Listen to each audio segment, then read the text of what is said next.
But we are here at the studio are still going to raise some issues that is still a concern.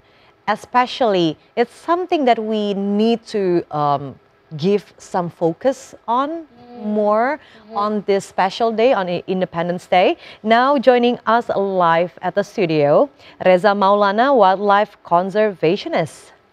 Thank you so Hello, much. Reza. How are you? Doing fine. Thank you for inviting me here. Thank you for being here. Yes. And we are going to talk about wildlife conservationists. It's still very, very rare. Quite mouthful, isn't it? In Indonesia, yeah. It is, yes. Yeah, so my background is in environmental science. So I have a master's degree in environmental science. So environmental science is basically a field of study that incorporates different kinds of expertise into studying the environment. Because as we know it, the environment is very important for us. And you cannot just say, oh, this is the task of a biologist, or this is the task of a forester. You know, everybody has to help, even the common people. Yeah. So it has to be hand in hand. Of course. Not only between the experts, but also the Yes, everybody. the people, everybody live here to preserve. Yes. Right. And what are the main issues that you think Indonesia is facing? Well, at the moment, one of the main issues is about wildlife exploitation. It has become quite prominent the last few years. At the start of 2020, we have the terrible pandemic, which until now, everybody, scientists from all over the world said that it has been as a result of the zoonosis. So it's basically diseases that carried out by wildlife. So wildlife trade, whether it's legal or illegal, has the higher risk of spreading new diseases, pandemics. But there's a study that says during that time where we should be stopping wildlife trade, the whole wildlife trade increases. We can see people gaining fame from social media by owning, I don't know, like monkeys, snakes, and whatnot. You know? So this is a bit of a misconception, which is we need to fix this. So that's one of the issue, and I can talk about a lot because it also deals with deforestation, biodiversity loss, and it also talks about a lot of social stuff.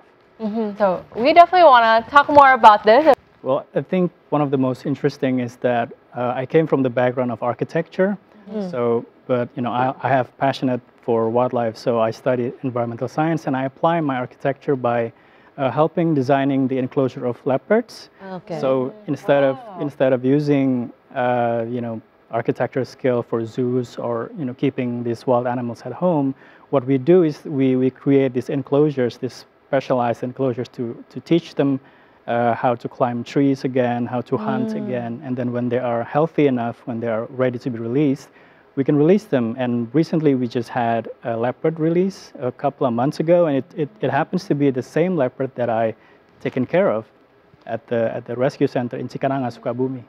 Oh, okay. Yeah. Can we go there sometimes? Well, it's not open for public. I would love to. But yeah, you can, as a special guest. I'll let you know. I'll tell them you're my friends. Do these efforts, do they happen? Is it once in a while thing? Because I'm sure even just to like you said, like having them in an enclosure and then releasing them, it must have taken some time. Like, is this an everyday thing, or do they only happen every couple of months? Well, it is an ongoing project, so it's not something that only happens once in a while. So every year there's always a project, and because at the same time there's always problems, there's always issues. There's always wildlife being caught from the wild, being sold illegally. So there's always wildlife to be rescued and needing to be rehabilitated. So there will always be a monkey release, orangutan release, leopard release, and just a few weeks ago we have eagles release as well. So if I may, like, we can keep doing this, or we could prevent this from happening by stopping the wildlife trade, so we don't have to keep rescuing this wildlife. Yeah. So how does it work, like the rescue attempts? Well, it's usually carried out by the government, the Ministry of Environment, and usually organizations also helps. So it's a very official project. and it requires a lot of effort and people and also facility. And yeah, that's why I think we really need to support those people, both the government and the non-government side. We have to support them. If we have, enough money, we can donate to them. We can provide a better enclosure, or we could, like I said, become a volunteer ourselves, or at least share their post through social media to teach people on what we should be doing instead. Okay. Okay, and now we'll go back to this conversation. Going back to our conversation, now I would like to go back to Reza and ask you more about, do you think that in terms of conservation efforts of wildlife, who are the most important actors for these conservation efforts? In particular in Indonesia, because we're talking about the Independence Day of Indonesia, is it the local people? Is it the government? Is it an interdependent effort between all these actors? Like, who do you think is quite pivotal in terms of conservation for wildlife? Well, perhaps from the government side, because they are the ones who are regulating everything, so they have the final say. But I personally think everybody can have a role in preserving wildlife and the whole nature, because it's not just one person's job, it's everybody's job. Even people who are just, maybe they're not academics, they're not from the government, but they do have the power using their social media on what to support. So if they're supporting the wrong messages, if they're supporting wildlife exploitation, for example, then they are tarnishing the efforts done by the government and everybody else. But if they can support the right ones, if they support the government's effort, they're supporting the right conservation, not exploitation, by helping wildlife continue to preserve in nature. So, our forests can also preserve the way we are trying to achieve our net zero. I think they are doing a lot of great work just by their fingertips. Yeah, and there are also so many petitions on the internet that you can also sign up for that. Of course. And it's for free, and by doing that, it's also you already take action. Yes. So do you think you mentioned like everyone can do it? It always starts small. Yeah. So how is it like the public can take part other than what you just said? Like it's more specifically to go to preserve the conservation. You also mentioned about being the donor. But how is the step? Okay, so I think when we try to make a change, the first person we have to change is ourselves. So, I learned from my experience. I don't go around just telling people what to do. I tell myself what to do. So the first step I do is I find the right sources, the right teachers. If we want to learn about conservation, about animals, we look at people who actually work in these fields. We don't go around finding an influencer, for example, or a YouTuber, for example, unless perhaps they are the face or the ambassador for the government or the ambassador for an organization that rescues orangutan, for example. So find the right sources and then learn what we should be doing. If we know that our trajectory forward is towards net zero by preserving the nature, absorbing carbon, and towards that goal. So we would do everything that goes to that achievement of that goal instead of something that, for example, buying wildlife. If you buy wildlife, then this wildlife needs to be captured from the wild, right? And then we don't know what trees being cut down and whatnot. It's not helping the environment. So the first thing is educating yourself and then trying to do from the littlest thing you can do, even if it's just by not watching certain contents that exploit wildlife. There's a lot of contents, people owning wildlife at home. They're not experts. They're not. I mean, I don't want to belittle anyone, but there's always experts. And just by not watching, by not liking, don't share it, don't follow them.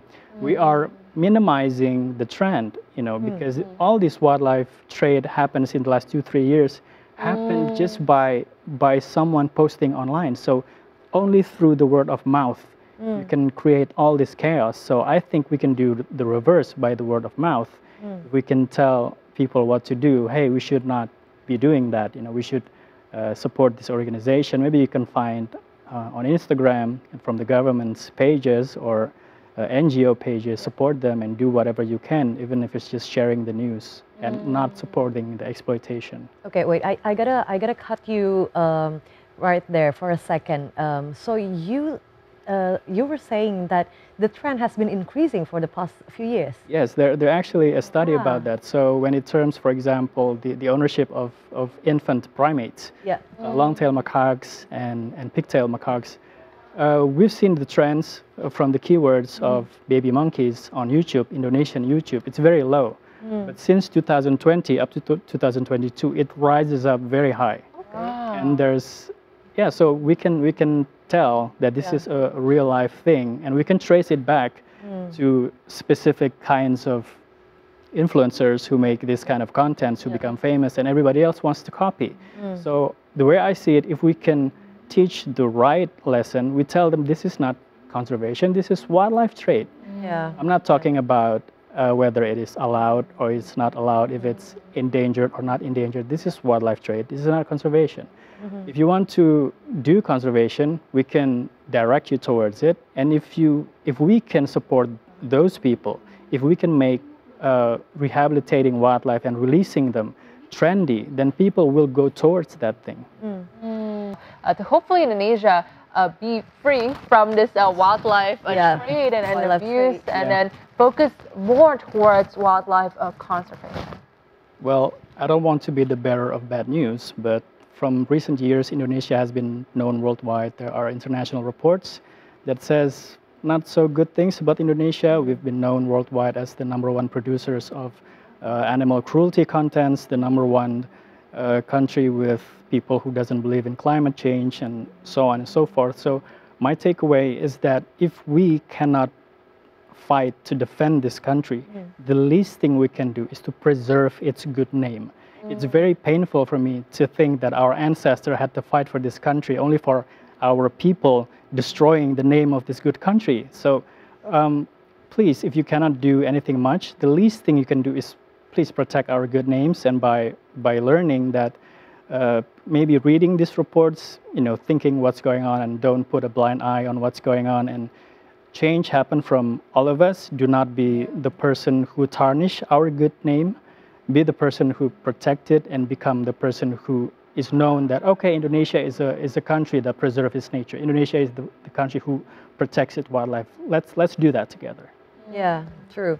Because we know that Indonesia is an agricultural country, and we have a lot to conserve while we still can. Yes. Yeah, before it's too late. Yeah. That's true. Well, some great closing remarks from both our wonderful guests on the show. I want to say thank you so much.